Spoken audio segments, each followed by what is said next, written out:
recognized that Bassirou Diomaye Faye has won, and we are really in a big celebration mood. I did have a good conversation with my brother when I was in Syracuse, and also after that we've exchanged several times. And he was very instrumental in warning me in advice. But knowing how we work in our party, I was almost assured that we would win. Of course, Macky Sall had put down several, hurdles to prevent the election from taking place. Actually, 10 hours before the beginning of the official election, the election that was supposed to take place earlier on in February, he announced that he's going to withdraw the decree that was really giving the date and asking for all of the electoral administration to be kind of set in motion. That of course brought, violence.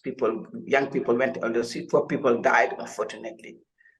And, there was a lot of tension in the country. But, and the Constitutional Council really this time did their job, even though they were the one who prevented Sonko from running. But there was intellectuals, farmers, even people from the government. Some people resigned from the government, international community, but inside Senegal, all groups of walks of life, civil society, human rights organization, all kinds of civil society groups resisted and organized and won Macky Sall and condemned that for the first time in history, the election were being postponed 10 hours before, because the president said he wanted to open a dialogue, and some members of the Constitutional Council were accused of corruption by Karim Wade, who is a son of former president. The attempt to do that was that Macky Sall was trying to bring Karim Wade, who was rejected by the Electoral Council because he has a double nationality, and he lied. He had a French nationality because his mother is French and the Senegalese nationality. And our electoral law said that you have to be exclusively Senegalese to be a candidate. And Karim Wade lied, and we had a proof that he lied. And then a few days after the Constitutional Council announced that Karim Wade could no longer be a president, the new Prime Minister of France, who was newly appointed, sent to the Constitutional Council a letter saying that Karim Wade was no longer French. Then the French were mingling in the middle of the process into our elections, trying to get Karim Wade to be a candidate. Because their idea was Karim Wade plus the other candidate, Amadou Ba, could go to election and we will have a second round. But, the Constitutional Council resisted, and the Senegalese people, from all walks of life, who were not in PASTEF, but civil society in large, because we had a civil society umbrella called F24, F24 for election 24, that brought all kinds of organizations that were not even with PASTEF. They didn't, be friendly with PASTEF, but everyone said, do not touch our constitution, do not touch the election. So Macky Sall was asked to set up a date by the Constitutional Council, and said, yes, but I'm going to do dialogues. So he did a dialogue where no one participated in terms of people who mattered or candidate or parties, but he brought his griots, his friends, really people who are quite old. I'm old too, that didn't represent the population, to speak and praise him and say, President, you do what you want. So they decided the date of the election were going to be in June 2nd. But the Constitutional Council had the last word, and they changed the date and advanced the election before April 2nd, which is the date Macky Sall has to leave Senegal and no longer be a president. So this is how we managed to have a date. And then, because the elections were supposed to take place in 3 weeks, they reduced the time, and we did it for only 2 weeks. But we had a candidate. And the way we had a candidate is that President Ousmane Sonko, all along, our strategy was President Ousmane Sonko is our plan A to Z. That's what we are saying officially. But we knew that the project for Senegal social transformation and democracy that we wanted to put in place was more important than individual personalities, be it Ousmane Sonko or someone else. So while Ousmane Sonko was being marginalized, we introduced new applications. 5 candidates who were not members of our party, of 5 candidates who were a member of our party. In the process, when Bassirou Diomaye Faye's candidacy passed, Ousmane Sonko said that our candidate is Bassirou Diomaye Faye. And he's a very well-known young man. He's 44 years old. But I know her personally because I worked with him for 6 years. He was in charge of the program presented in 2019. He was in charge of the diaspora, which is extremely strong, very progressive, of the Senegalese above who were so supported the party. And he's been, very good listener. He's been a union leader. He was leading the union of tax services in the union. And actually today I told to the BBC, but they cut it off. I said, Lula was a union leader. When he became president, he didn't have no experience. He had no experience and he became president. He was one of the best presidents of Brazil. This guy was a union leader. Sonko was a union leader. When he left the union, because he was fired by Macky Sall, Bassirou Diomaye Faye took over. He was for 15 years, a senior tax officer who contributed a lot in mobilizing national domestic resources for the country. And we are really tired of having former ministers and former politicians taking over, and people say they have experience in court. But they are thieves. They are against the people. They are, allies of imperialistic forces and governments and former colonizers. And it's a continuum. They just like the passing the baton to each other. We wanted to have a party that decides that people who are going to run the country are people who are honest, who are fresh, who are Pan-Africanist, and who will defend the interests of the Senegalese people. In both in terms of monetary policy, economic policy, in terms of all the agreements, and because Senegal has oil and gas, and in all of the mineral and extractive industries agreement, we need to put the clock back, to set back the clock, and we needed someone who is a Pan-Africanist and who is really a patriotic approach and who believes in democracy and who has practiced it. So he is the best, really one of the best candidates we could have to do that. And I've worked with him, I know him personally. So, and when and Sonko is so popular, that whatever he says, if the Senegalese way saying, if you say this goat is my candidate, you'll vote for him, because we know you are unjustly removed from the process. So Sonko said it was Bassirou Diomaye, and we just said Bassirou is Sonko, is Bassirou, Bassirou is Sonko. That was the slogan. And we ran the campaign, and we had our program. We presented our program, and which is extremely progressive. And we also, and in our party, like I was saying, we have the party that has the cells at the local level, from the commune to the department to the region to the country. But then we have 9 movements. And I am vice president in charge of international affairs, but I am also coordinator of these 9 movements. The movements are the movement of intellectuals, the movement of youth, the movement of women, the movement of artisans, the movement of people living with disabilities, the movement of people, everyone working on transporters. These are people who do national transport, city transport, extremely powerful. We have also the movement of people living with disabilities, and teachers, people who are teachers who are extremely strong, be it elementary school, high school, university. So all of these, this and the movement of also farmers and fishery people. So we have different categories, social professional categories, that are organized in our party, that contributed into our program, each one of them from their own perspective and their own views. And we also the movement of people who are elderly people.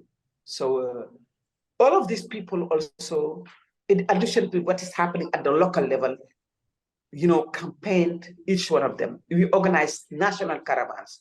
I mean, I will share with Mali with some of the videos. It is amazing. When Sonko came to, because I campaigned with them a little bit, then I went to my Saint Louis in the north to my constituency where Senegal faces Mauritania next to the Senegal river. And Sonko he came, and you should have seen the crowd. I got in his car and I stood up. I was shivering to see all of these young people on the road running, speaking. It was just amazing how Senegalese said, we will show to this government, who is backed by France, obviously, that, we mean business and we will vote. So the elections in Senegal, we had set up a system, IT system, into the electoral process, that we have IT experts who are in overseas, in Canada, in the US, who are members of our party, who did set up a system for us to monitor the vote. And they did it in such a way that even if internet is cut, you can use your phone and send the reports. And you can also monitor the votes. Because during all of this process of struggling for several times, the government would cut the internet. And when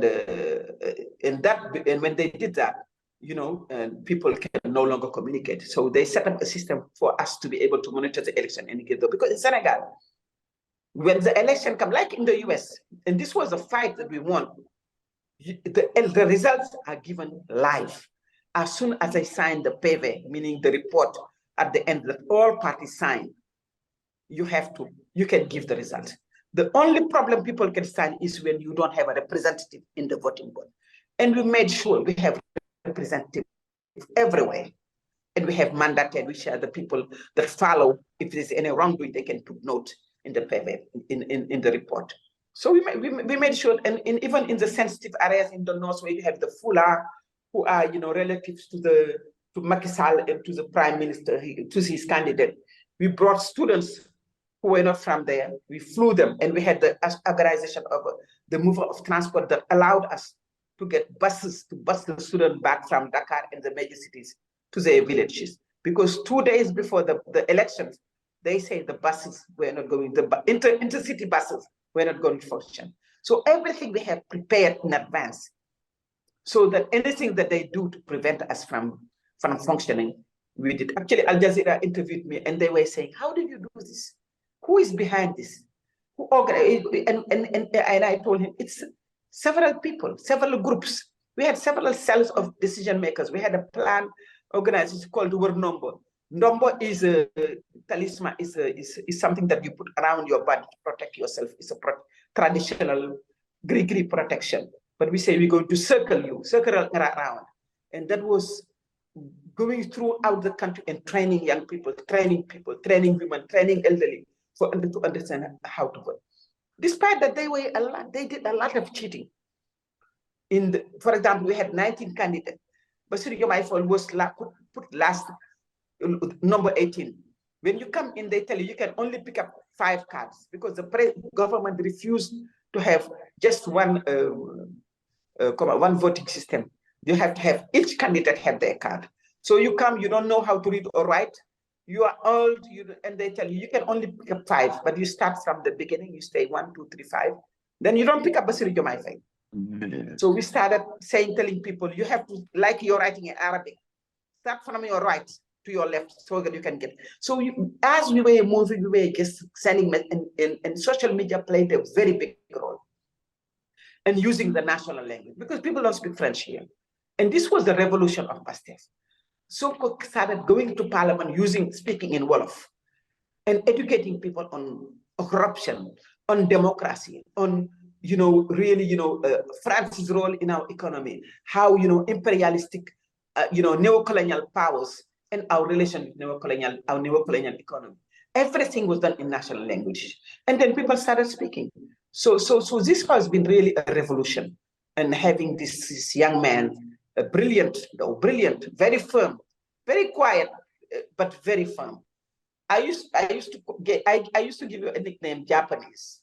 I tell him, he's very stubborn, but he's very discreet, but he's very strong. So we are very, very, very happy. We are now in the, phases now of, because there's a lot of expectations. There's a lot of expectation. People have matured politically. They will not take no foolishness. That is where people are. That's why I say to myself, I said, I don't want to be in government. I want to be a watchdog. I want to be the person who is watching. How can, if we do what we commit to do, that's what I want to be my role, because someone has to do that. So this, I mean, there's so much to say, but I just wanted to stop there because I know I have spoken, I have taken so much time. It was not organized, but I just wanted to speak from my heart and explain where we are and what we, but you know, yeah, there's just so much expectation, but there's so much joy, so much dynamism, so much enthusiasm that we have got to the Dresden, France, and Macky Sall. And the French don't know what to do. So Macron went and tweeted in French and he tweeted in Wolof. Macron never, the French don't like our languages, but because he knows he lost everything, to please the Senegalese, he went and tweeted in our own language. 5 million people watched it. 1.8 million people watched his tweet in French. This is how powerful our struggle has become. Even the British Parliament, some of the British parliamentarians tweeted in Wolof to recognize our identity, our national language, and say that this is how we communicate. And all of the journalists that were here went and got translation because we said, you know, this is our language, this is what we speak. In our rally, when we did our last rally, it was so many people in the stadium. And this is, you know, this is really, you know, independence that we feel it now. We feel like we are in a path of sovereignty. We are part of rebuilding a genuine, a true independence of the Senegalese people. And of course, you know, we want to reach out to countries in ECOWAS, to reach out and contribute in really influencing this body that is right at the service of crooks and corrupt and alienated leaders that only listen to foreign powers and don't listen to their people. So that's what I wanted to say. Thank you very much for listening. Thank you so much, Sister Yassine. Thank you for speaking from your heart. And you did not go over time. Usually our presenters take much more time than you just did. But I was very much intrigued by how you're explaining to us the organizing that went on for elections. Well, I have a lot of questions, but I'll save mine and first open it up to everybody else whom I assume have comments and questions for you. So thanks again for your description of how the elections were really prepared and went on.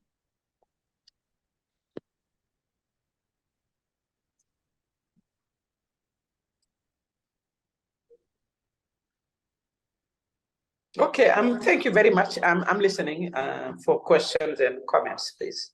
Okay.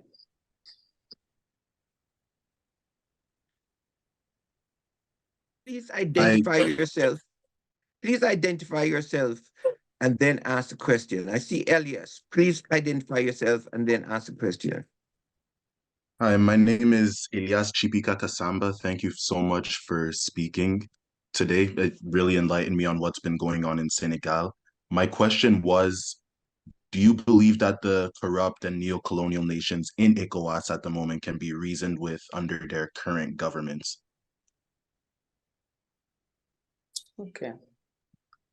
Are we taking, well, as you know, ECOWAS is really being shaken, you know, inside out. You know, 3 countries left. ECOWAS is now being laughed at because they have no teeth. Actually, thanks to what happened in the fact that ECOWAS has become weaker, everyone knows that they have been they are biased and they have double standards according to what government they want to punish and what the government they want to support, and they are losing credibility in the region from all levels. And this is why at some point they wanted to support Macky Sall, but when they realized that this was not going to fly, and they were being, you know, really called on, because when Sonko's party, our party was banned, ECOWAS approved the banning of our party and said that Macky Sall did the right thing. But after that, we organized and they were really, you know, I mean, we had a very big organized advocacy reaction against ECOWAS. And also, they were just humiliated by the attempt to listen to Macron and go invade Niger, you know, getting down on Mali and allowing other countries to, you know, break rules, you know, break you know, step over their constitutions and then close their eyes on that. And then, you know, getting on other countries to try to put them in place. When then this country say, no, the hell with you, I'm leaving. So, so now they are worried that, you know, the regional body may collapse because of everything that is happening. Some of these countries, like Benin, are very much suffering from this, you know, economically, from, you know, the fact that, you know, their frontiers are being closed. And now they are trying to find a way to. So I think that if there's 4 or 5 countries, we have, you know, Niger, Mali, Burkina, and even Guinea and Senegal. If they get together, they will have a weight. And Senegal always had a very strong influence on what was happening in ECOWAS. And the last time when Macky Sall went to ECOWAS, all the heads of state told him that this was your last meeting. And this was a big thing, because ECOWAS would have let him stay and close their eyes. But they realized that there's so much pressure internationally and nationally from their countries. So I don't think the body is that overly powerful to be able to do whatever it wants. If the governments really, you know, if some of the countries get together and put the push, you know. Thank you for answering. Thank you. That cleared up some of my, yeah, that cleared up some questions. Thank you. You're welcome. Okay, until other folks. Oh, go ahead, Brother Walter.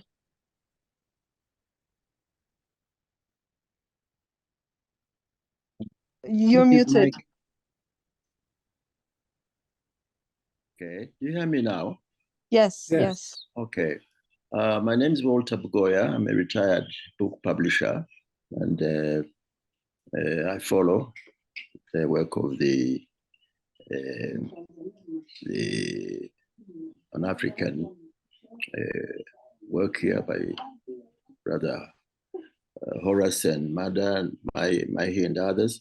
A couple of things from some discussions in Tanzania that I've been reading on WhatsApp. They're asking, although the speech that the president made is clearly very, very progressive, but there was some kind of element of, how can I put it, wishing to retain a certain relationship with France, that people are saying, what does this mean, actually? Now, he's saying, of course, his relationship is not against the French people. It's against French imperialism. But in the context of what has been happening, they are saying, well, it doesn't seem to be a clear-cut position that he's taking against the French. Now, you might want to comment on this. I've got my own idea on this, but I'd like to hear your view. The next question is, I didn't hear in the speech of the president any kind of clear links with the other revolutionary governments in the region. I mean, his approach, for instance, these other governments which have quit the ECOWAS, what would be the relationship with the Senegal now, for instance? And when they're talking about forming a union, Mali, Burkina Faso, you know, how does Senegal look at that prospect, for instance, of joining that enlarged group in that area and really breaking off with imperialism? Another area where some people are questioning, we see an anti-French position, but not necessarily an anti-imperialist position. Am I making sense? Please, can you comment on this? Yes, I think, during his speech, he did say that he will work with different former partners or countries but it has to be done on a manner that will be benefiting Senegalese interest.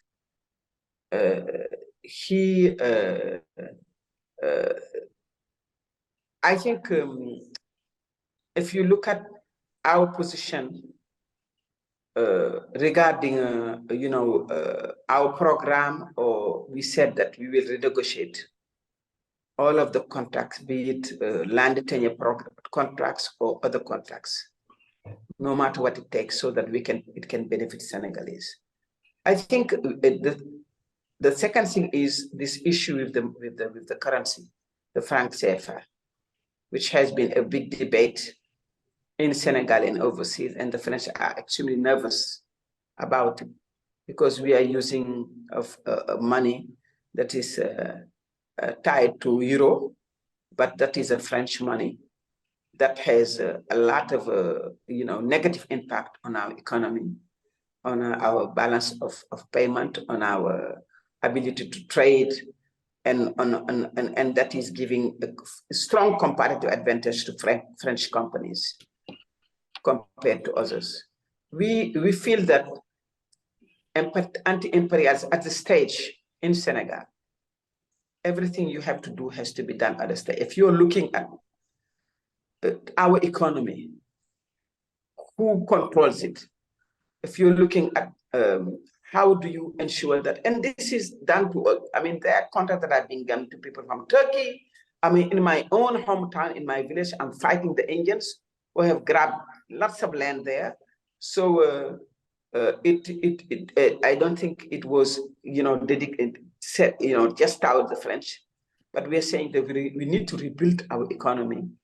First of all, in a sense that it will be benefiting the Senegalese, and whatever comes in between in between us and that, we will have to deal with that. That is, I think, a very sovereign vision of development.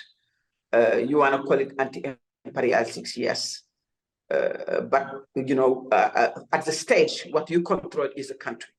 Then, parallel to that, you are working at the regional level.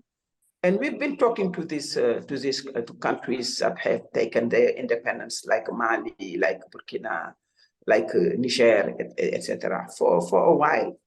We even have a strong solidarity movement of students from our party who walked by foot from Senegal, Dakar, up to Mali. And a lot of them arrived there quite sick because they were chased by the gendarmerie at the frontiers. They were brutalized, and it was just a very difficult situation. And they were received by President Assimi Goïta. Then I think that, of course, there's always much you can say, but when you are coming in as the first president, just first speech that is quite brief, I don't think you can put everything that people are expecting in. But what is very clear is that our approach is anti-imperialist. Our approach is breaking away from a neo-colonial economy and building a Pan-Africanist economy and Pan-Africanist, really bringing Pan-Africanist ideals in everything that we do, be it cultural, political, or economic, and developing, really sub-regional bodies. And that is a conversation. I think that saying, let's break away from ECOWAS, I think we need to look into countries that are in ECOWAS also, they want to change the entity. And instead of just, I think there should be some conversation, there should be some analysis, contextual analysis, and also institutional analysis to look at the countries where they stand, given everything that has happened recently and the position that some of them have taken. Maybe a country like Cote d'Ivoire, etc., maybe can be marginalized, and people will take a decision that is much more progressive. So I think that all of these things, you cannot just come as a president. I think it would be show kind of, immaturity to just come and say, okay, I'm going to go side this, I'm going to throw away ECOWAS. Everything, you need to analyze the context. You need to go deep down, talk to countries. It's one thing to be in opposition. It's another thing to be in power. When you are in power and you are leading the country, you have now convening capacity to talk to people. You have a convening capacity to, and you also can set, set the example and set the, really, I think that a lot is being expected from Senegal, because even among some of the countries that, have military leaders, there is a lot of, ideas, suggestions, advice, exchange that can come from a civilian government, from people who have been in civil servant for many years, who are not in the barracks. So I think that I look forward to that kind of exchange also with the countries that are led by military rulers, but that are progressive, that are trying their best to really, affirm themselves and serve their population.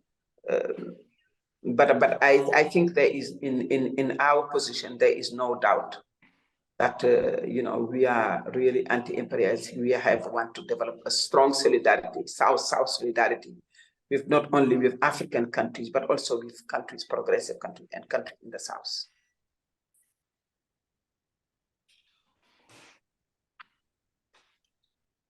Thank you. You're welcome. Okay. I have a simple question. Whom do you see as your allies? I'm sorry, Chola. Can you introduce Can you hear yourself, me? please? Introduce yourself. Oh, yeah, sure. My name is Chola. Chola is my first name. My last name is Chisunka. I actually recently retired from my work as a college professor. And I'm very pleased that, we have this interesting union of ours to discuss issues and to allow ourselves to look forward to a better field of Pan-Africanism, to say. But my question is, whom do you regard Senegal to be its allies? Oh, well, there's obviously a rupture with France. So who are the allies now? Because you might enter into negotiations about the economy, et cetera, et cetera. Well, I think that first of all, our allies are first of all the Senegalese people. I think we need to look at first of all our internal resources. There has been a lot of waste, a lot of agencies that have been created that were wasting a lot of money. We have what we call from political funds that were over, millions of dollars that were given to Macky Sall every year, as political funds that he can use and spend as he wish. And the head of parliament had that, the prime minister had that, and the head of so all of that were niches of resources, financial resources that, were lost because of the way this superly powerful president could decide to have. We also have a lot of companies in our countries that were given tax,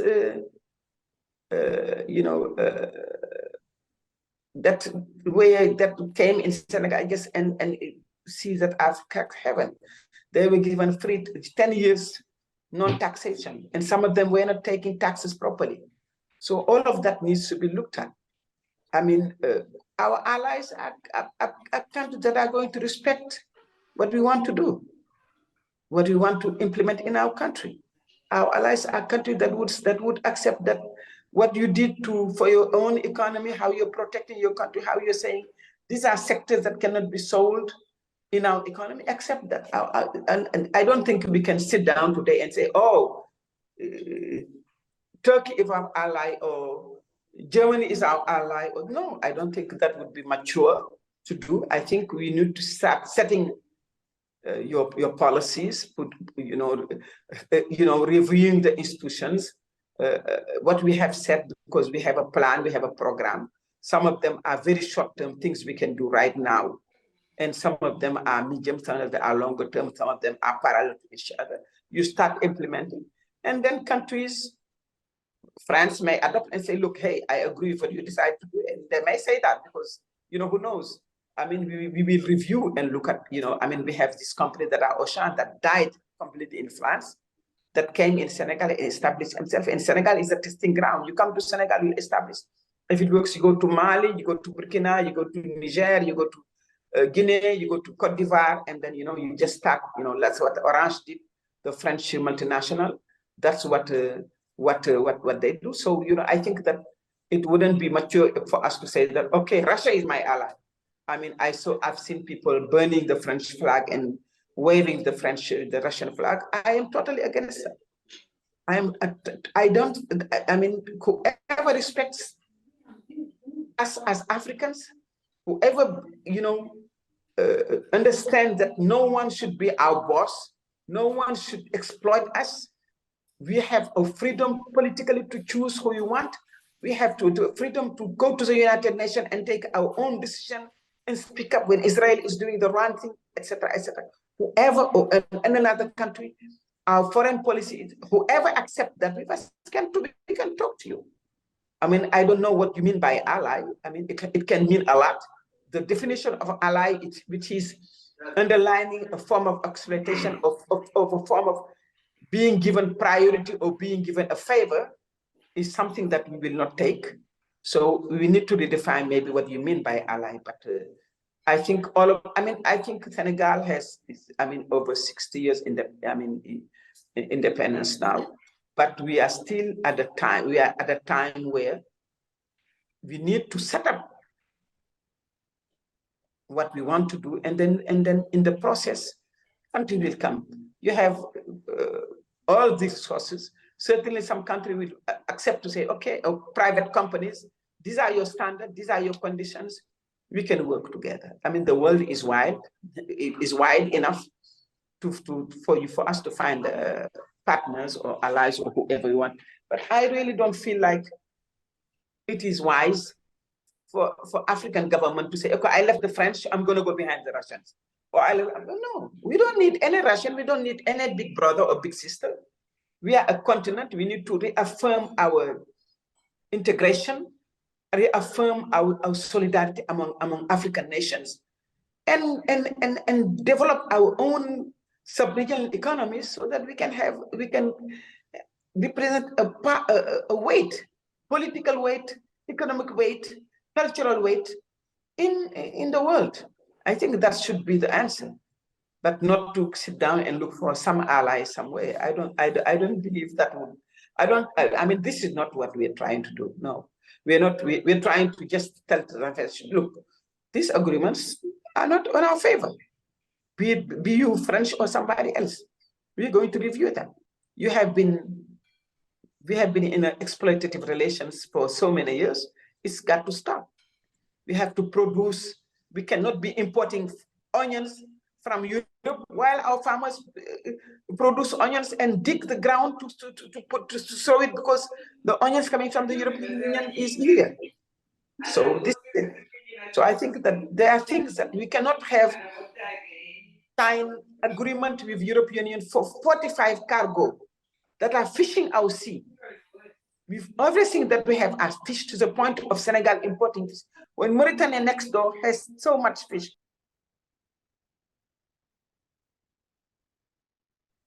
You are muted, Sister Yassine. You just got muted.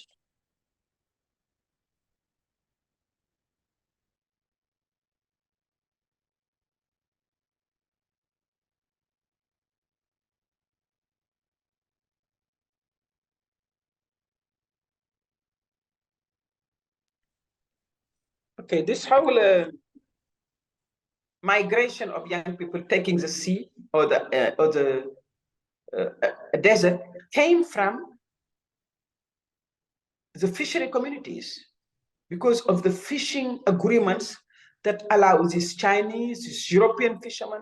Senegal, Macky Sall signed fishing agreement before and allowed 45 chalutiers, these huge boats that rack down the sea, to come and scrap down the sea, the bottom of the sea. They fish, they even cut the nets of our traditional fishermen. You know, this is not possible. You can, and then you bring the European Union to be the one that are watching the coast for you. So all of this whole crisis came from fishermen communities not having fish, being impoverished, and their young kids knowing the sea, taking the boats to go to Europe. Some dying, some making it. So there are many, many issues at stakes that need to be addressed.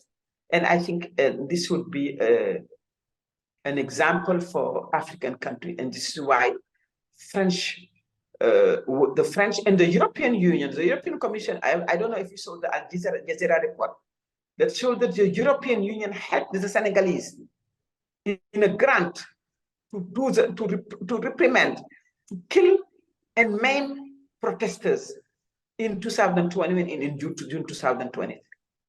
There is a very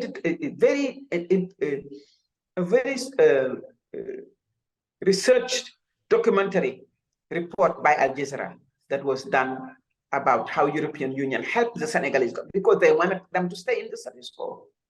And this is not possible. So our people, elderly people, young people in all walks of life are saying, and all understand what French imperialism means for us. So this is what we see. French imperialism, that is what we see. And this is what we are going to combat. And of course, there is interlocking solidarity between the French and the European and the whole Western world. Through the IMF, through the World Bank, all of these international institutions would defend the interests of these countries.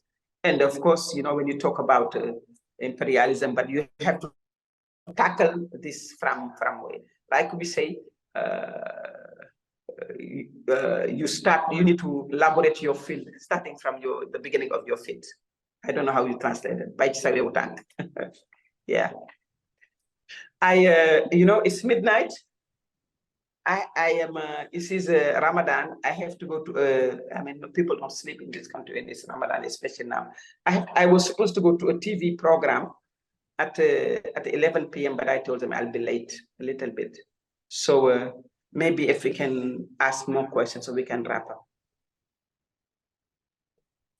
Okay, Sister Yassine. Thank you Probably for. we could just take all the questions together. Yeah. And then because they might be similar. Okay, I'll go ahead and ask my question, right? You were mentioning to us about economic change and kind of having these programs that are serving the people of Senegal. So I'm hoping you can tell us perhaps one or two economic programs that your party has been thinking about implementing at the national and the regional level in terms of, you mentioned trading with Mauritania makes more sense than trading with France all across and building unequal kind of integration and instead focusing on economic integration in the region. So I was wondering if you could speak to us a little bit about that. Another thing is, another question I have, and you can answer this as quickly as you can, but I'm really interested in, you said how you guys were forming these movements and you're part of the coordinators, and you said you had these different cells working and you tried to encircle. So I was just wondering if you could speak a bit more about what that organization was like, and perhaps like my question is, now that that your party is in power, how do these movements, how do you see these movements basically working with the government moving forward? The movements you mentioned to us, the 9 movements with the elderly, the disabilities, and the rest. And thank you so much for your for joining us tonight, and Ramadan Kareem.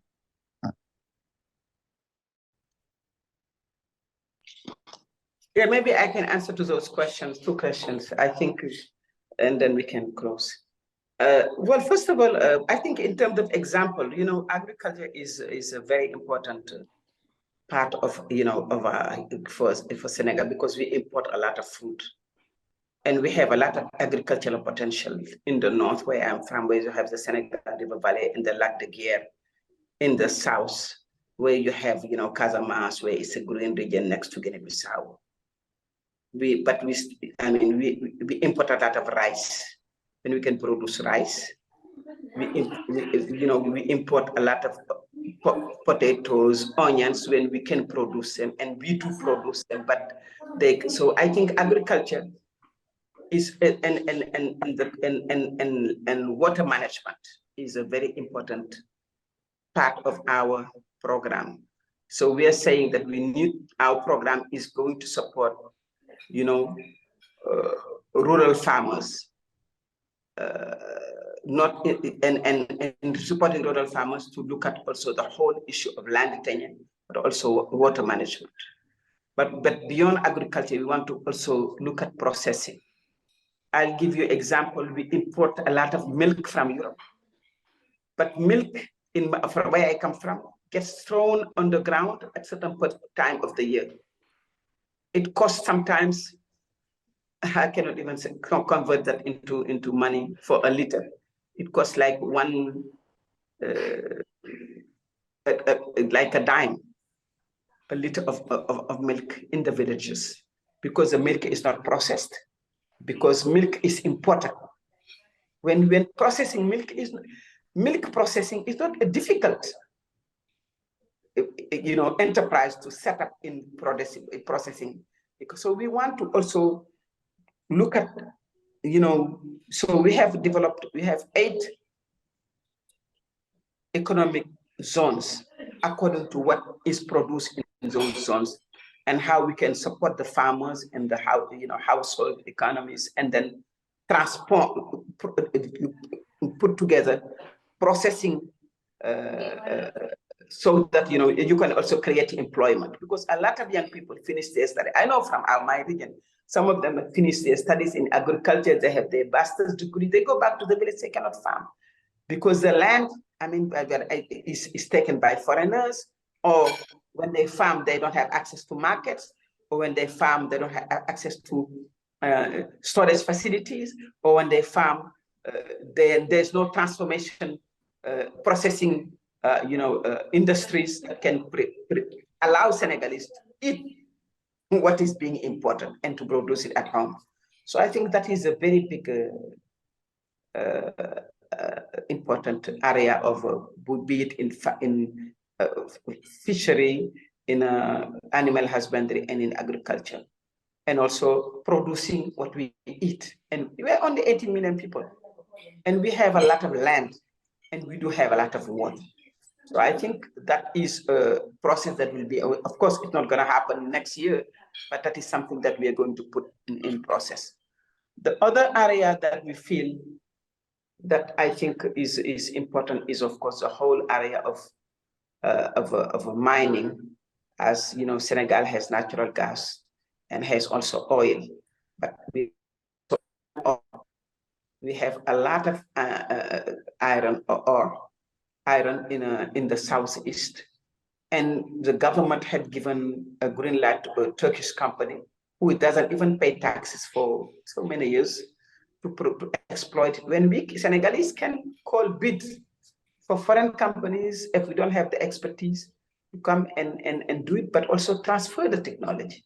So I think we have a program. We also have, in terms of economic action, reviewing the fishery agreement and pushing the boundaries of fishing of the big boats, so that the little fishermen will have access to the fishery, but also ecological rest of the fishing. So I think the program is also translated into French, into Wolof, into Jola, Serer, and Manding, into 4 national languages, and in French, so that people can, and you can just click online and you can hear the voice, translate the program, you can hear it in voiceover, and you can also read it if you can read.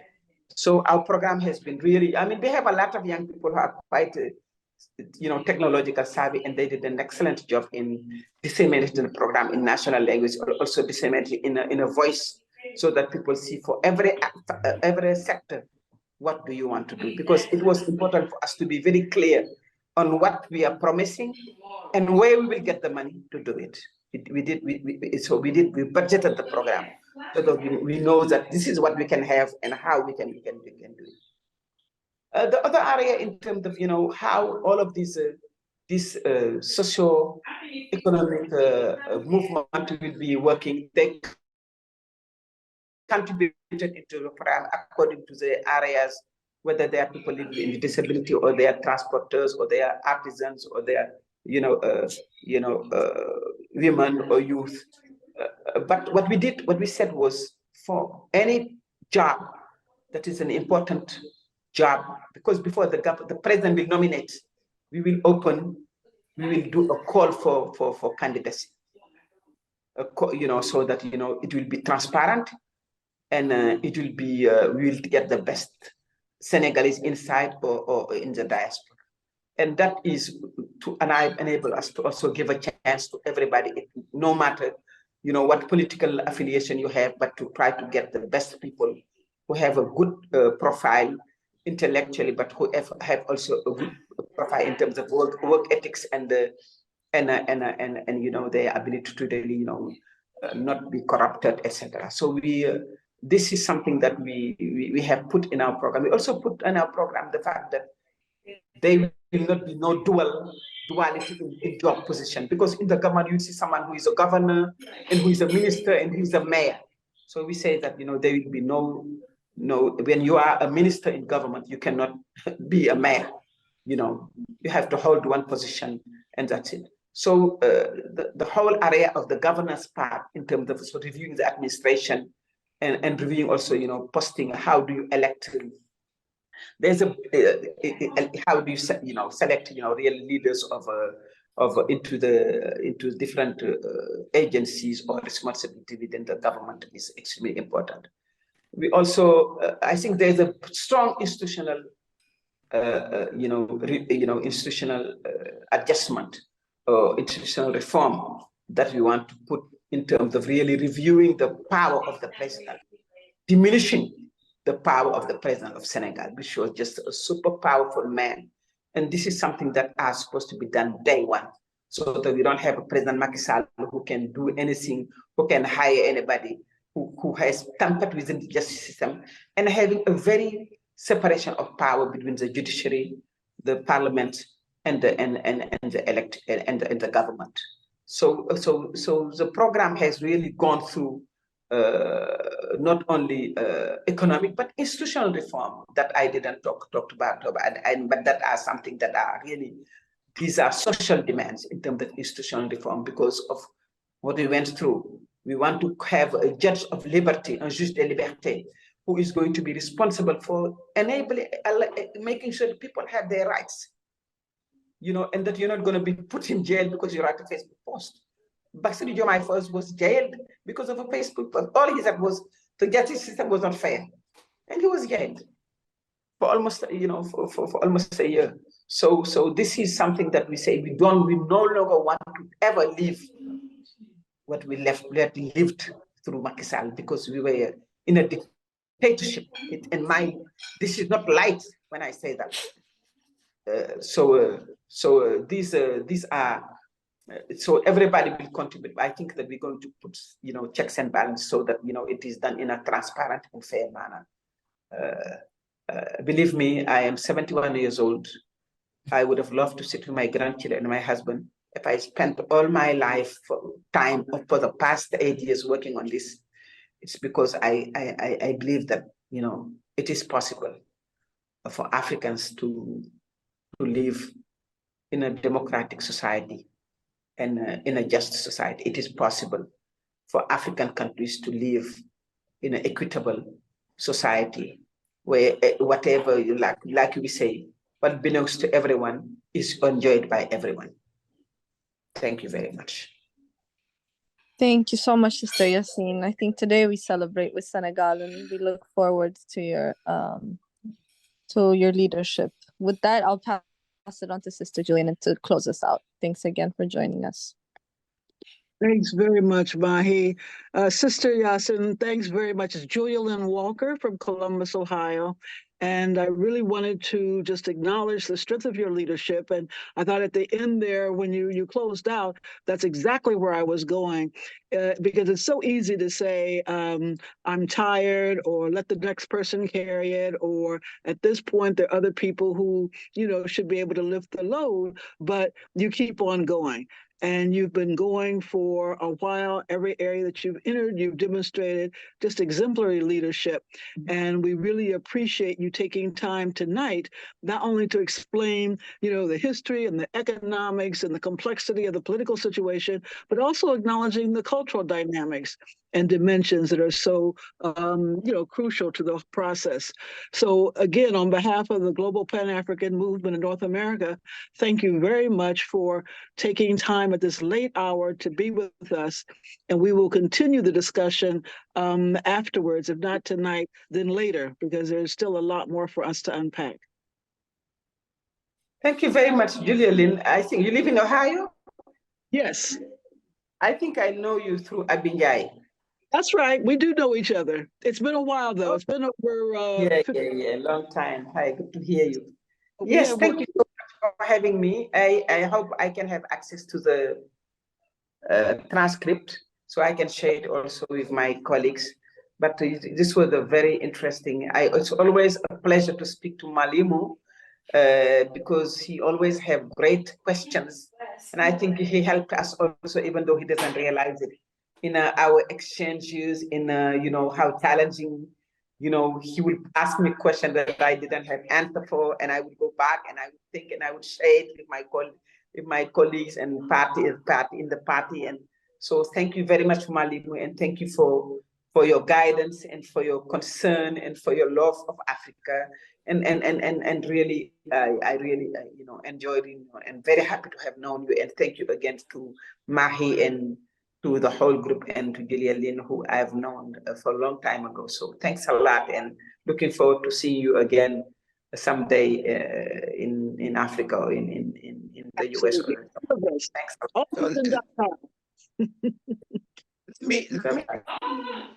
Let me add a vote of thanks, Sister Yassine, because we know it's very late for you, and we want to thank you very much. And we will continue because it's in our tradition. We will ensure that you have the recording and the resolutions that we're going to have, because we will now have a discussion, and out of our discussion, we will pass some resolutions, which will go up on our website that we'll share with PASTEF. So thank you very much for staying up, and we hope the Global Pan-African Movement will continue to work with you and the people to build a new movement and break with the CFA friends. Thank you very much, brother. And I hope, the resolution will call on also, President Bassirou Diomaye Faye to really push the Pan-African agenda. And I'll make sure if there's anything coming from you, I will make sure he sees it and he gets it. And I think we need that. We need that, and we need you to be behind us and to, pointing and I say, do the right thing. We really need you. Thank you very much. Good night. Thank you. Bye-bye. Good night. Who is that is eating food and having dishes, making noise here? It's not me. That's me. I already break my fast. Thank you. Okay. Thank you so much. All right. Thank you. Okay, Isam. Thank you so much for staying up this late, Isam, and we welcome you. Although it must be 1 o'clock there in the morning. So thank you for staying up this late and be with us. Mahi, over to you for the discussion. Yes, I guess I would first open it back up to people who want to have comments, maybe remaining questions.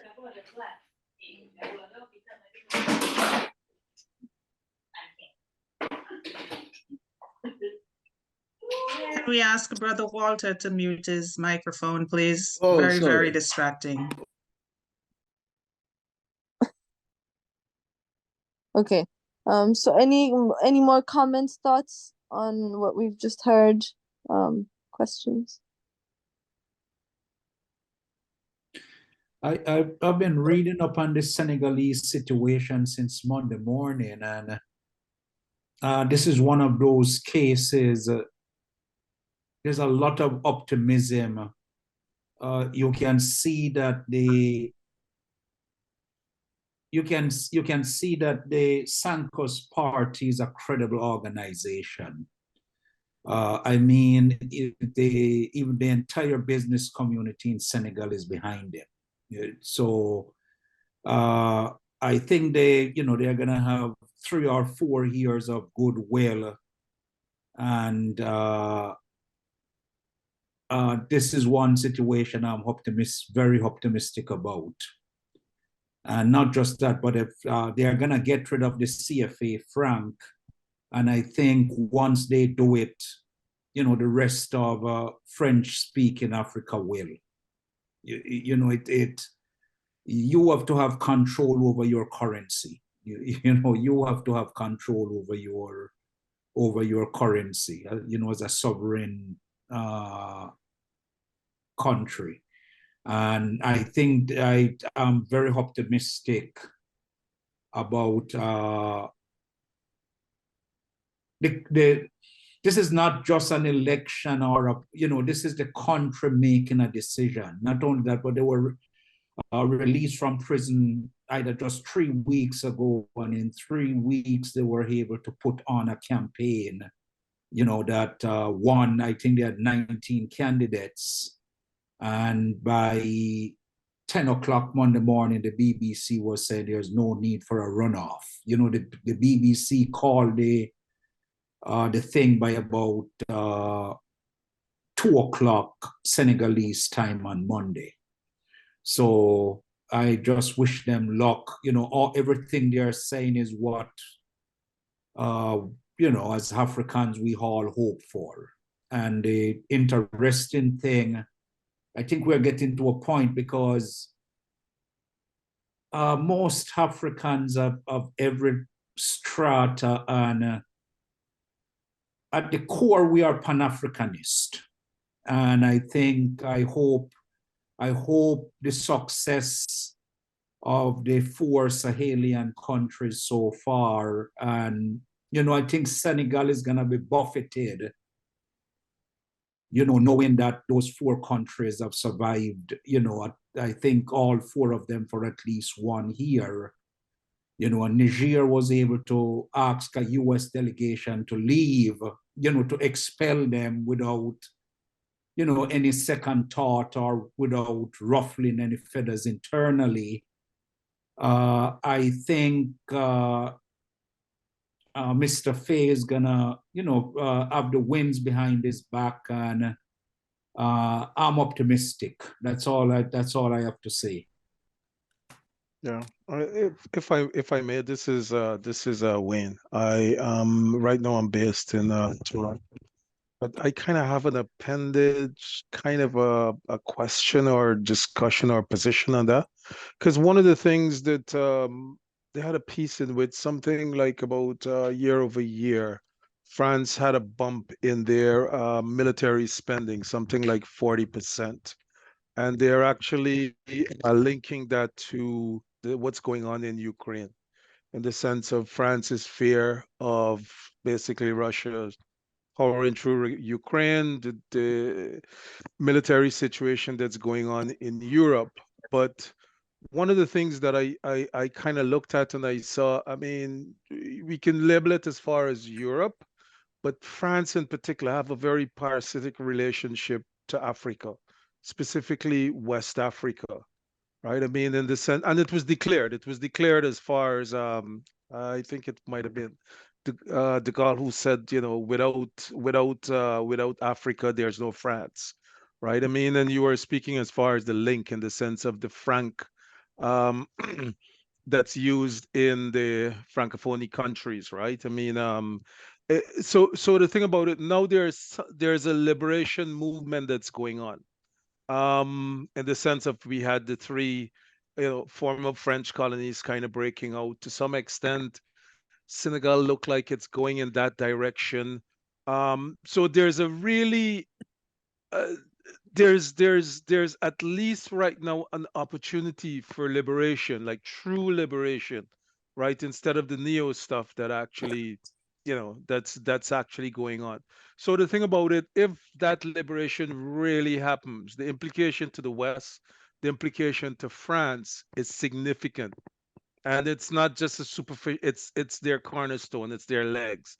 They do not exist, right? And then you get this budget, this increase in spending, military spending, that supposedly, you know, there's a whole country in between, right? This increase in spending, and you ask yourself the question, what is actually going to happen, right? Where is this really going? France has done a lot of nasty stuff, like hands on the ground, feet on the ground, right? I mean, they have not been as abstract as per se. US is not necessarily that abstract, but I think France has had a much more tangible relationship with Africa, with its former colonies compared to some of the others. And I'm curious. I mean, am I alone as far as in that position, or is this something that or is this something that has legs, right? My caveat, my discomfort, right? I mean, as far as where this is actually going.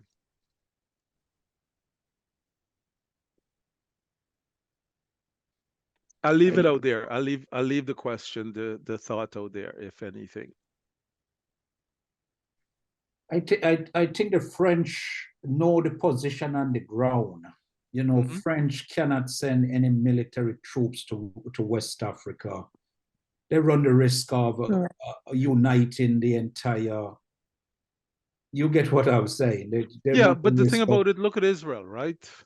yeah, Israel is standing alone. And it's doing it to quite an extent out of pure desperation. And France is in a desperate state. France nuclear industry, its uranium come from Niger. I mean, its economy, its financial economy is standing on the legs of West Africa. So the implication is pretty harsh if we have a true liberated African general, right? West Africa specifically. So as far, yeah, that's where it's heading. That's all I can say. Yeah. Because French can do, you get what I'm saying. Yeah. There are 400 million young people who are just not gonna continue living the way they are living for the next 40 years. And the worst thing France could do is interfere. Everywhere they have tried the last 5 years, they have been. You get what I'm saying? They have been end up on the losing end. Yeah. So the French are also pragmatic. So I think that will also depend on the internal contradictions in France and what will be happening. I honestly, I don't think, like, depending on how fast the situation turns and what happens in other regions of Africa, nothing is really off the table, in my opinion. We might not see any direct combat today, but we're also at the verge of a form of world war, in a sense. So I don't think that is really outside, for me at least. It's not something that would be hard to imagine for France to use its military power. But France would need to manufacture some kind of consent somewhere. It would need some sort of legitimacy, quote unquote. But I don't think for me at least, it's not hard to imagine. But the question is, how organized will the region be? Like right now, what we're seeing is promising to the level of if Senegal can continue like this and to be a stable anchor, and the Sahelian states, their alliance, and integration goes beyond just security. I think also a response from Africa. I think Africa will be at a stage perhaps where we can have, global South allies and withstand those kinds of things. But I don't think, for me, it's not hard to imagine, and that's just an opinion, I guess. I agree with the elder Susan Potter is what your name says. Yeah. That the results would be disastrous for France, though. Like I also agree that they might just get desperate and send troops on the ground, but if they do, the results would be disastrous. The youth were not putting up with anything these days. They run the risk of uniting all of French-speaking Africa, and yes, it wouldn't be a very smart move on their part, but I do see them doing it as well. I hope you're right. I really, really hope you're right. Yeah. Yeah, I mean, because indeed, right, as I said, it wouldn't be a first time for France, right? And France has a very tactile relationship with West Africa, and doing things like that, invasion, organizing coups. I mean, yeah, I mean they've had a history of it, right? So I'm just basically uneasy about it, I guess, if anything. And I think if anything, it's about I think preparing And if anything, as you said, right, is how do we organize that 400 million block, right, to actually respond to that? Okay. Can I if could we take 2 or 3 points before we ask Tennyson to give us a summary out of which we are going to get our resolutions? Let's take 2 or 3 quick, short ones for those who have not spoken before.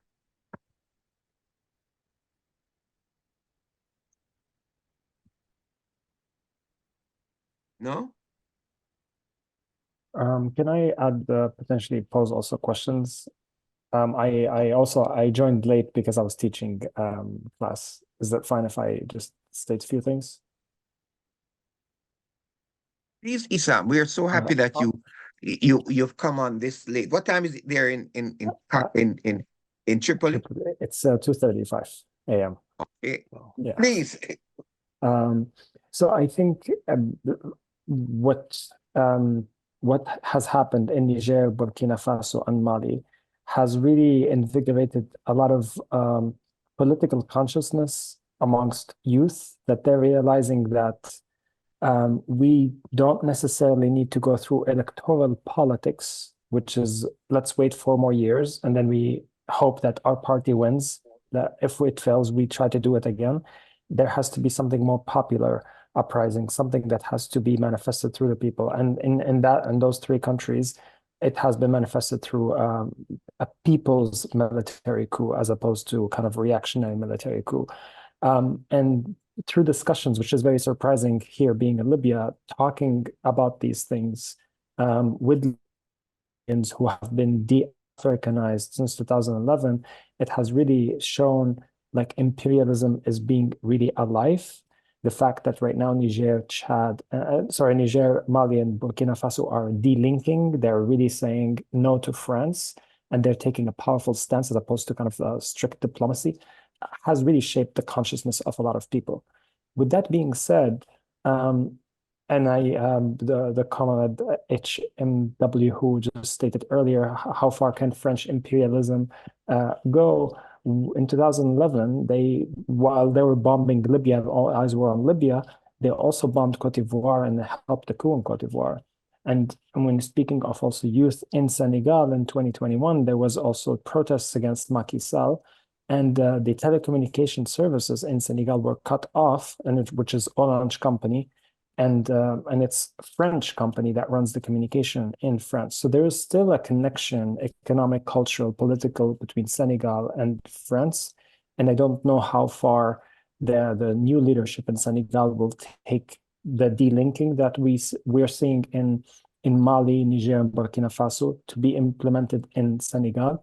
But I think it will be a different route, and it wouldn't be as militant. I think it will be more diplomatic and more consensual, as opposed to upright, dismantling of this imperial structure. So there's still a lot of skepticism of how the project is going to be materializing. I believe, but at least what is for sure is that the consciousness of the people has been heightened by all these global events, be it the war in Ukraine, the double standards and the genocide in Palestine, and so forth. So it's a good direction where things are heading, it seems.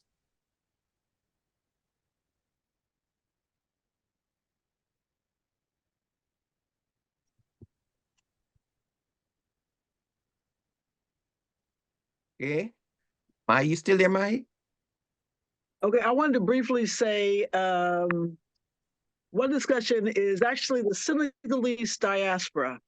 And Senegal was the first country to actually implement a minister for the diaspora. So they really to look at ways in which economically, but politically, people in the diaspora could be integrated.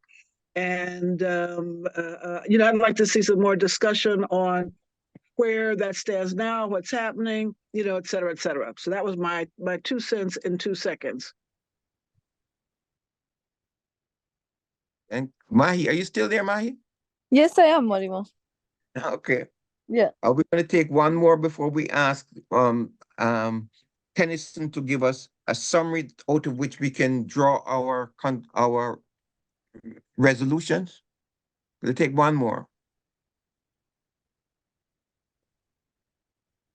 Even if it's a question of information or clarification.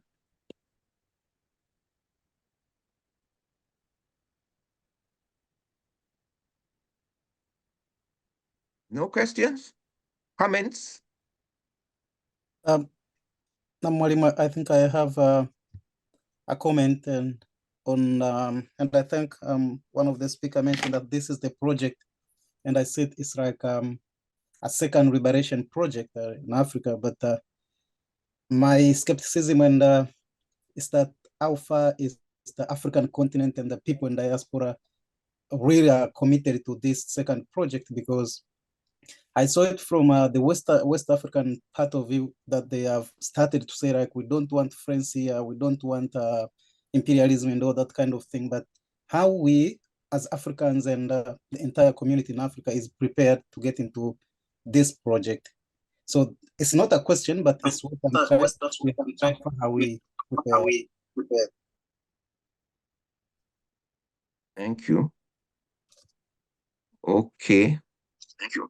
Okay. Thank you. Okay.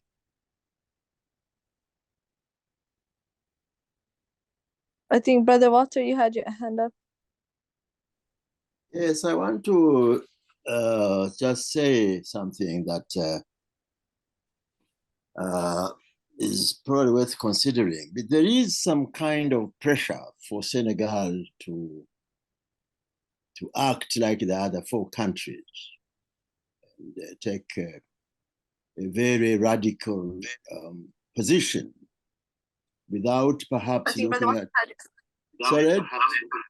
Do you hear me? I'm sorry. What's going on? Yeah, we can hear you. There's a bit of an echo, but we can hear you. Okay, I was just simply... Everyone, sorry, Brother Walter, can everyone who's not speaking perhaps mute? There might be, because that's why there's an echo.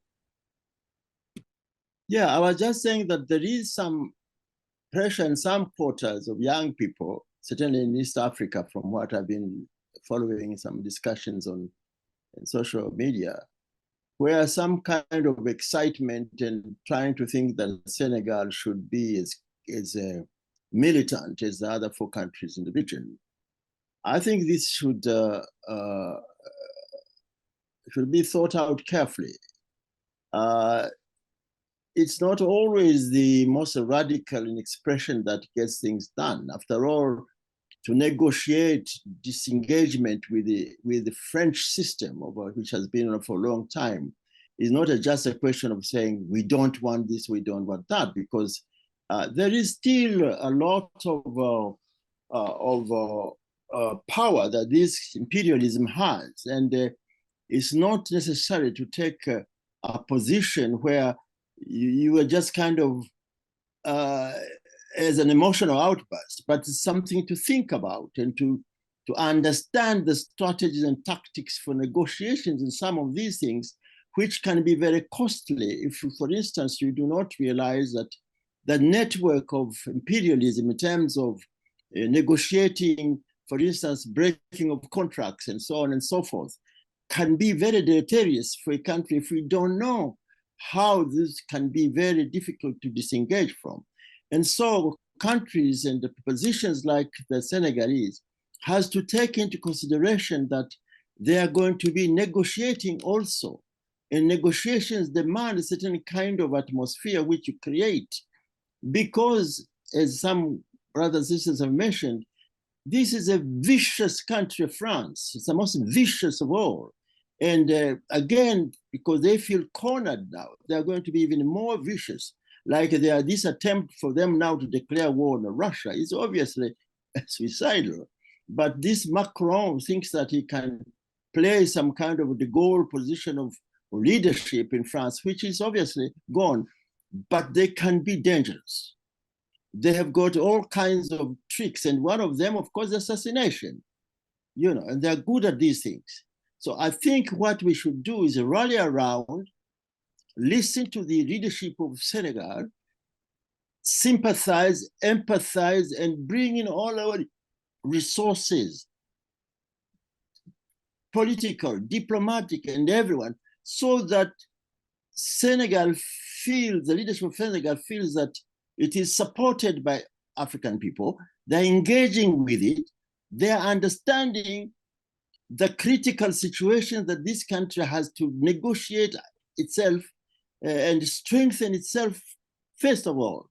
Because one thing to have popular support in this kind of election, it's another thing to build a strong state that is capable of also fighting against imperialism at the same time that sustains the unity and solidarity in the country. So I just want to make this reflection, because I think we should not try, as some other elements are trying to put certain pressure on Senegal to play a certain kind of gallery politics, instead of state politics, which now they are in, whether they like it or not. This is moving from a liberation movement to a state is not as smooth as it would appear. And it needs a lot of very careful considerations, while at the same time, obviously, maintaining the fundamental ideological position, political position, where we are going. What's the direction? What are the forces for, and what are the forces against? And look at the balance of the forces. I just want to make that comment. Thank you. Thank you, Brother Walter. I think I agree with what you said, and thank you for sharing that. But I would say I wanted a stronger response from Sister Yassine about relations with the Sahelian states. It's not that Senegal should mimic the form of state or the form of regime that we're seeing in the Sahelian states and be militarized, but it is this question of unless there's stronger integration economically in the region and in other ways, whether it's security or social integration, chances are France is going to exploit the Senegalese regime, even if it is being anti-imperialist. So I think it's less about wanting them to take a militant stance and understanding, granted the delicateness of state politics. I think I liked her response when she said the allies of the party are the people. But the Senegalese people are going to have to stand with other West African peoples who are currently standing against France to be able to withstand. Because I think if they attempt to play state politics, it will be a matter of time until they are manipulated. But I heed your point, which is important, and we have seen in previous movements in Africa the failures of such clumsiness. Folks, it is a good discussion. Can we ask Tennyson to summarize some of the main points out of which we are going to draft a resolution, which will be on our website and which we will share with the political leadership in Senegal? Brother Tennyson?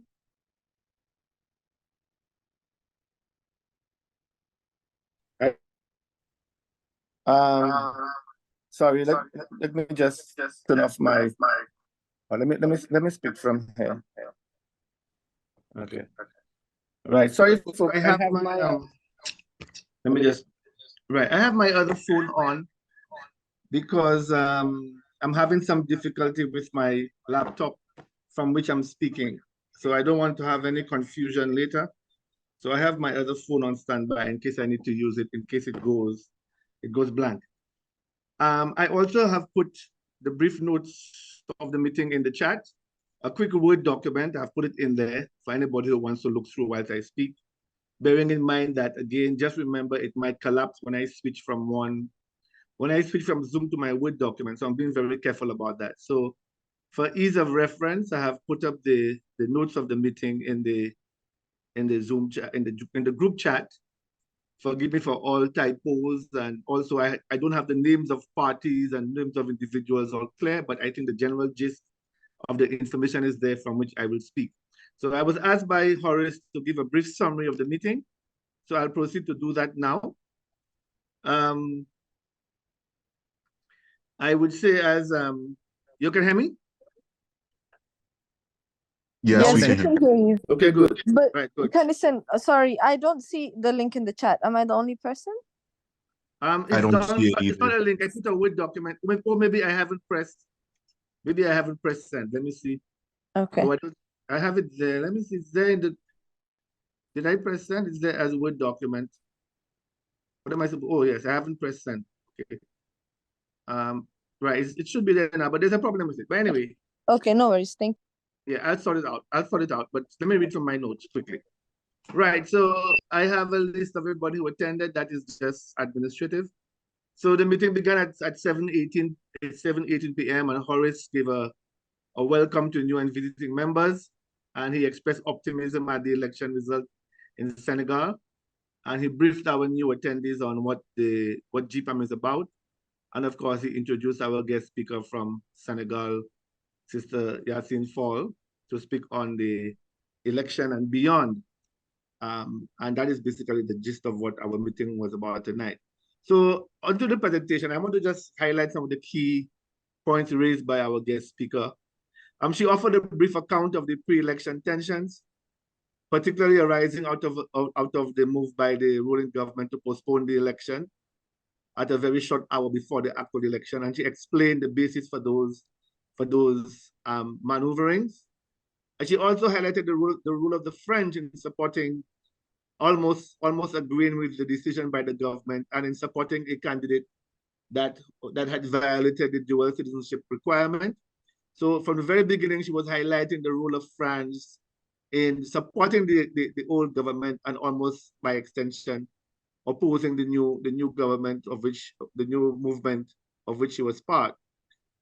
She provided a very, very good account of the personal and political background of the new president and her own personal association with him. So she gave us a very clear sense of his historical background and to a certain extent his ideological and technical orientation, which I think is very useful for understanding what the future might hold. And she also gave us an account, which I thought was very important, of the nature of the movement itself, the party and its organizational, its organic links to the various movements that form part of that party, and the role they played as a broad popular movement in the election. And I think she made a strong case for explaining to all of us why the party was so successful despite all of the challenges. And I think the broad answer she gave was rooted in that very organic and grassroots organizational structure that she explained and described. And also, which I think was a lesson for all of us, I think Maddie had a question about it later, which kind of confirmed its significance as perhaps a model that other movements can use in their political activity. Very grassroots, very organic, very widespread and cell-based and so forth. A classic sort of mass social movement with links to a central party organization, which I think is very useful. And also she gave us an account of the election campaign and election day itself. She placed emphasis on the role of technology. She placed emphasis on the role of youth. She placed emphasis on the use of the native language, the role of social media. Again, all of those things tied to the first point she was raising about the nature of the social movement itself in relation to how you link a national movement, having links to the language, the rural folk, the youth, and the use of technology in bringing all of those things together.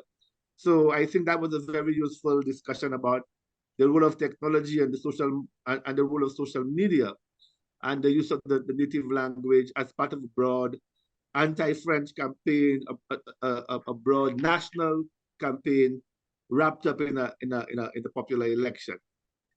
And of course, after discussing the election, she turned her eye to the post-election challenges. I think the one she mentioned, but she didn't really go into much detail about it, was the question of high expectations. Obviously, with that kind of mass social movement, there are always high expectations. But she did make the point that they are on a path of sovereignty and national self-respect. And then I think that was the broad presentation, followed by questions and responses. I will just highlight some of the key issues which came up in the in the question and response session. I think our Kasamba asked the question, a very useful question about ECOWAS and its neo-colonial and corrupt orientations, and she asked whether or not the new government, whether it could be reasoned with under the current government. And her answer was, I think, also very eye-opening. She told us that ECOWAS itself had been discredited in recent times due to its own recent missteps. She gave us examples of withdrawals of some members. She gave us a clear indication of the political biases rooted in its imperialist orientation of ECOWAS itself. And she showed us, she said that she did not really feel particularly concerned about ECOWAS as an entity because in her estimation, it had lost a lot of credibility, and that basically meant that it was lacking in terms of its political standing. So that was a response. Walter asked a very important question about I think Walter was teasing into the ideological orientation of the new president and also the party and the government itself. So, and he made specific reference to the speech, the post-election speech that he listened to, that he read, in which he was saying that he did not really quite hear in strong tones the clear and unambiguous anti-imperialist and anti-French notions from the president. And he was saying that he did acknowledge the difficulties with that, but he was saying he wanted us to get some clarification on, in more clear terms, about the stance of the new president in relation to France and the broad anti-imperialist nature of the government. And her response was one which basically implied that it was a movement in formation. It was too early to kind of make a clear and definitive statement. And she answered on the anti-imperialism question. She took a policy orientation. In other words, she said, let's not focus so much on the words and the content of the speech, but in the broad program, there are issues to do with economic policy and questions around the currency, questions around the language and national self-respect, which she felt would have been part of a broad understanding of what an anti-imperialist posture might look like. So essentially, she was saying it is too early to clarify in clear terms. And she was also saying, let us disentangle the broad anti-imperialist project from the speech itself. So we are basically on a, let us wait and see and monitor it as time goes by, but let us look at it more in terms of the actual policies that are going to emerge. But Shola asked a question about the allies, which I think was a follow-up, in a sense, from Bijoya's question. He asked, who are the natural allies or who would the natural allies be of Senegal, given a potential rupture with France? And again, she didn't answer in terms of countries or specific states, but her response was that the ally would be the Senegalese people. Her real answer was basically that who the allies of Senegal would be depends on which countries are willing to accept and respect the policy orientations of the new government. So as opposed to starting off by saying Russia is an ally or China is an ally, in terms of a clear foreign policy orientations, he said these are the policies of our country in relation to control of our economy, in relation to who controls our resources, in relation to the currency and so forth. And a lot will depend on how countries respect and respond to the development priorities of Senegal. So that was basically her answer. And of course, Sister Madi asked the question, she asked two questions. She wanted specific examples of the policy, the economic initiatives or the policies which were hinted at. And she wanted an elaboration of the social movement, because that came out very clearly. We did get a very beautiful account of a broad social movement leading to an electoral victory. So she was asking for some details about the nature of that social movement before the election. And she wanted to know how it could be tapped into now that they were in government. I know there's a general concern that we can have a progressive social movement before seizing government, and after seizing government, according to Frantz Fanon, the social movement is actually disbanded, and so forth. So her answer was largely on the economic policy. She said she stressed agriculture, land tenure, water management, and support for rural farmers. So it was largely a grassroots, peasant-based, agriculture-oriented set of developments to meet the needs of ordinary Senegalese, particularly in the rural sector and the agricultural sector and the fishery sector. And she also mentioned that an important aspect would be agro-processing, because, and she gave the example of milk and other produce that she said the country can have and does have the capacity for self-sufficiency, but because of the general imperialist and neo-colonial nature of the economy, there's too much dependency from outside, and Europeans they import things from Europe which they do not need to import. And she mentioned mining as well as an important economic development pillar, given that the country is rich in natural gas, oil, iron ore, and so forth. So, and she mentioned specifically the old government's relations in terms of tax-free regimes and agreements with Turkish firms and other governments to mine and to mine the raw materials of the country without direct accountability. So it is largely an economic development program, a kind of nationalist economic development program, which in her mind is necessary at this particular stage. And these were her examples. She also quite interestingly spoke on governmental reform, or what she called institutional reform, and she made the point about one of the key emphasis would be on diminishing the power of the president, and she gave us historical examples of the extreme power enjoyed by presidents in the country, and most of our countries, by the way, in which she called the office of the president the kind of superpower for men, in which all kinds of decisions are made. To give examples of people being arrested for Facebook posts and so forth. And she also said that they're going to reform, or at least they have a proposal to reform what she called duality in government, where the same person holds the office of mayor and holds the office of governor, or has a ministerial post and is holding the office of mayor and so forth. So there is going to be, in her mind, some kind of democratic reform, institutional reform, to ensure greater levels of democracy in the country. And we had the vote of thanks by Sister Julian Walker, which I think was a very moving vote of thanks. And it also came at the end of our presenter's speech, which I thought moved into a lot of passion. It was a very powerful end to the presentation, where she spoke of her role, and she spoke with passion about seeing a new Africa, and seeing, because she did say that we do have in our lifetime, we can see a democratic Africa, a more progressive Africa. And I think Julian's vote of thanks captured all of that in responding to it. And I want to apologize for the post presentation discussion.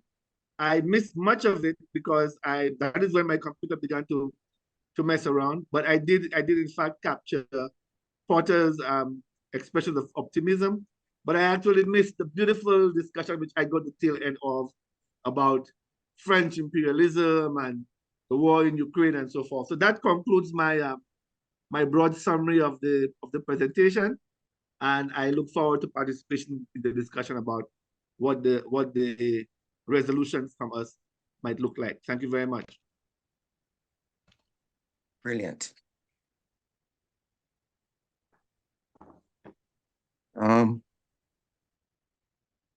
Thank you. Mahi, can I speak? Are you there, Mahi? Yes, Marimo. Sorry, I'm Okay. I'm on my phone, so I'm having trouble with my. That's why. Okay. I want to thank you, Tennyson, and I want to say that you did a brilliant summary, especially for those who came late. And I think we have captured some of the main points. I want to see if I can enumerate some of those that will come from the global Pan-African movement.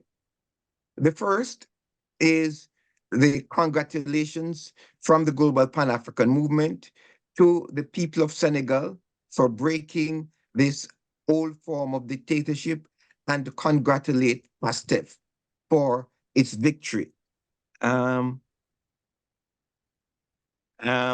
That's the first thing that I want us to have as our resolution. Secondly, we want to resolve to send our solidarity to all of the people of Senegal and to the leadership for the wonderful discipline that they did to be able to transform the dictatorial positions that were taken in postponing the elections and how they successfully transferred power peacefully. And this is a very good example for Africa. Thirdly, we want to congratulate the people of Senegal for establishing the fact that political development, political discussion, political planning must take place in African language, and that the effort of the PASTEF and the leadership to regularize and to strengthen the Wolof language as a basis for political discourse would be something that the Global Pan-African Movement stands in solidarity with. What was that, number 3 or 4? 3. That was 3. Number 4, that we commend the people of Senegal for the innovative forms of organizing among all the 9 sectors that they organized, the youth, the elderly, agriculture, people, fisheries, and so forth. And we especially commend them for continuing to stress the importance of the Africans abroad from Senegal who are an integral part of their organizing, and that this model of organizing shows that what can be done from grassroots organizing. That's number 4. Number 5, that the plans for disengagement from the monetary and fiscal shackles of imperialism must be commended, and that we will support their work to be able, as what Brother Bogoye said, negotiate the disaligned to negotiate the disengagement with the kind of sophistication learning from the lessons of other disengagement. That's number 4, but we see that as a very important point of disengagement. Number 5, that the stress on the Pan-African character of the Senegalese people and their relationship with their neighbors. We commend this orientation, and we, from the Global Pan-African Movement, support this. Number 5, that we anticipate and support. Number 6, we anticipate and support the engagement with the Alliance of Sahelian States, and that the good offices of the people of Senegal will ensure that there will be better relations with all of the states of ECOWAS to ensure that there's no effort to isolate progressive social transformation in the region. That's number 6. Yes, you're going to number 7 now. Number 7, that the plans about agriculture, fishing, and to transform the economy are not short-term wonders. That we, from the Global Pan-African Movement, commend the leadership in putting that at the forefront of their planning. I want to stop there to see if anyone else has others before while I consult my notes. Okay.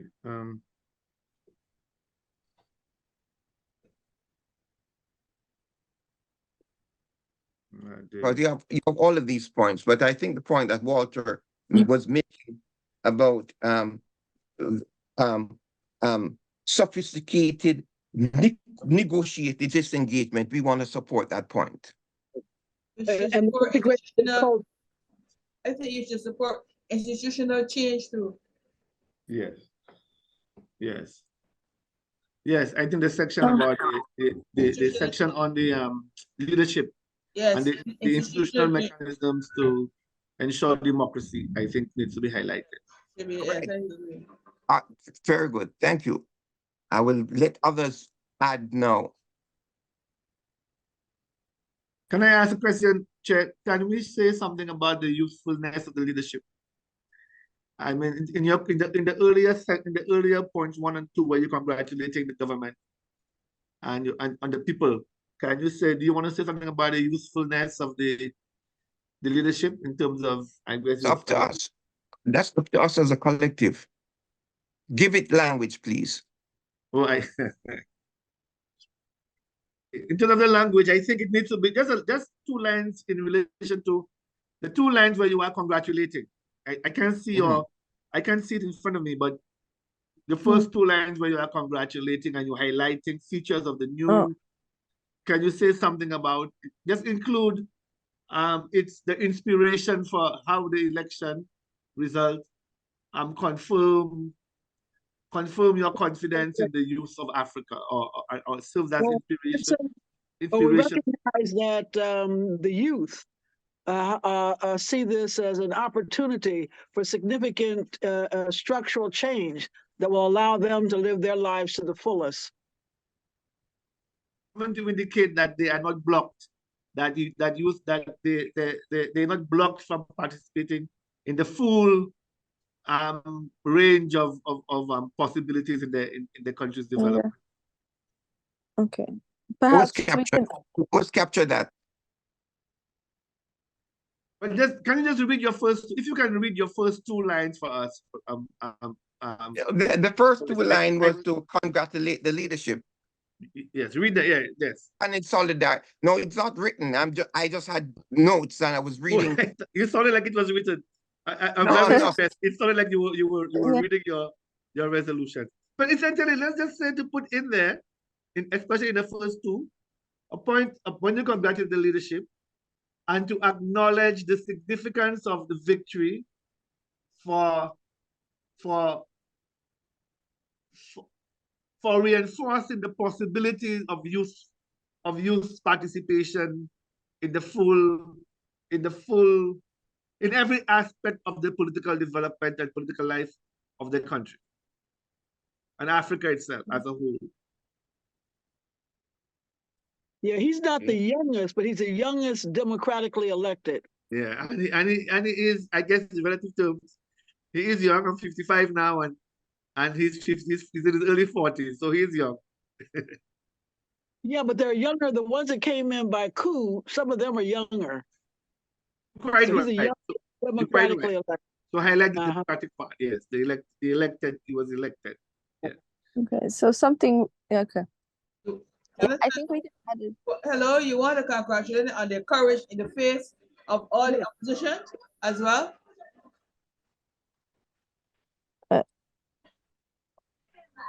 Say it again, Angela.